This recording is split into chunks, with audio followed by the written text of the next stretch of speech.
Assalomu alaykum. Assalom. Assalomu alaykum. Sizlar aytgan mashinam shu bo'ladi, aka? Ibrohim aka mashinani ko'ring-chi, yoqamikin?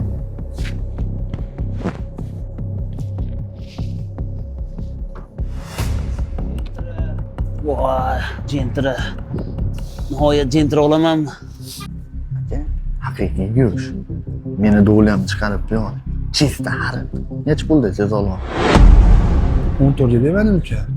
15 ga beraversan, 500 o'g'lim bor. Yo'lda kelishdik. Mashina menga yoqdi, zo'r ekan. 5 yil musofirlikda ishladim. Seni olaman deb. Endi ota-onamni solib masa qilib duosini olib yuraman. Abdulaziz, senga rahmat. Yaxshi kunlarga meni. Nech pulga berasiz? Ertalab 14 ga bermadim. Shuncha 14 ga beraman. Faqat bitta shartim bor. Ota-onangizga duo qildirib qo'yasiz. Qo'shningiz baraka topsin. Juda yaxshi inson ekan. Bermagan narximga berilib, rafa tortishdi. Sizni hurmat qilardi. Yoshligidan ko'tarib katta qilganman. Ota-onasiga rahmat. To'g'ri so'z bola. Aka, baraka. Ukamdan savdoda vijdon bilan qildik.